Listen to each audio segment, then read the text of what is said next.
काल परभणीच्या दौरे होता, आज जिल्ह्याच्या दौरे होत, आज दर्शन घेतले, काय सांगाल? परवापासून मराठवाड्याचा दौरा सुरू आहे. वेगवेगळ्या भागांमध्ये जाऊन जालन्यापासून हा दौरा सुरू झाला. जालना, नांदेड, हिंगोली, परभणी आणि आज बीड पूर्ण दिवस असा हा दौरा असणार आहे. आणि या दौऱ्याच्या निमित्ताने कार्यकर्त्यांच्या भेटी, पदाधिकाऱ्यांच्या भेटी, कशाप्रकारे तिकडे पक्षाचं काम चालू आहे याचा आढावा घेण्यासाठी जो आहे तो आज सगळीकडे आम्ही मराठवाड्यामध्ये जातो आहे. आज बीडमध्ये आल्यानंतर परळी वैजनाथ महादेवाचं दर्शन जे आहे त्या ठिकाणी घेण्याचा लाभ आम्हा सगळ्यांना या ठिकाणी मिळाला. एक खूप जागृत देवस्थान जे आहे परळी वैजनाथ, याच्या अगोदर देखील मी इथे आलो होतो. आणि आज बीडचा दौरा जो आहे हा दर्शन घेऊन त्यांच्या आशीर्वादाने जो आहे हा सुरू होतोय. सध्या पाहिजे तर विधानसभा परिषद चालू आहे. विधान परिषद वाटाघाटी चालू आहेत निवडणुकीच्या जागांच्या, त्यामध्ये काहीतरी संभ्रम असं चालू आहे की 1 ते 2 जागावरून संभ्रम काहीच नाही आहे. लवकरात लवकर हा विषय जो आहे तो आज मला वाटतं सोडवला जाईल आणि लवकरच तुम्हाला कळेल.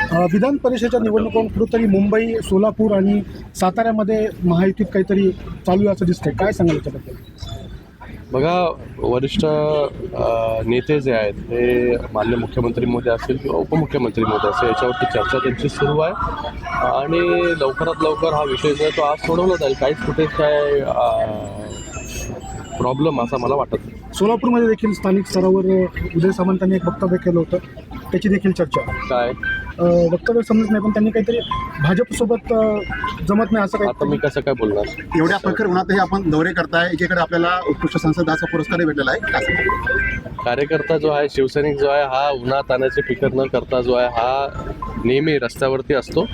आणि आम्ही सगळे लोक जे आहोत हे माननीय मुख्य नेते उपमुख्यमंत्री एकनाथजी शिंदे साहेबांच्या नेतृत्वाखाली, बाळासाहेबांचे आम्ही सगळे लोक शिवसैनिक आहोत. आणि पक्ष वाढवण्यासाठी 45 डिग्री टेम्परेचर असेल किंवा 50 डिग्री टेम्परेचर असेल, सगळीकडे जे आहे हे फिरतोय. मला देखील खूप लोकांनी सांगितलं की मराठवाड्यात चाललात, एवढं टेम्परेचर आहे, तेवढं तापमान आहे. मला वाटतं कार्यकर्ता जो आहे हा या तापमानामध्ये पक्षवाढीसाठी काम करत असतो. नेत्यांनी पण त्या कार्यकर्त्यापर्यंत जाणं गरजेचं असतं, त्याच्या काय अडीअडचणी ह्या जाणून घेण्याचं महत्त्व असतं. आणि या सगळ्या दौऱ्याच्या माध्यमाने ह्याच चालू आहे. आणि असे दौरे जे आहेत, बघा, आज हा दौरा सुरू न झाला, विधानसभेच्या अगोदर देखील विधानसभा निहाय बैठका मी घेतलेल्या आहेत, लोकसभेच्या वेळेस घेतल्या आहेत, नगरपालिकेच्या वेळेस घेतल्यात.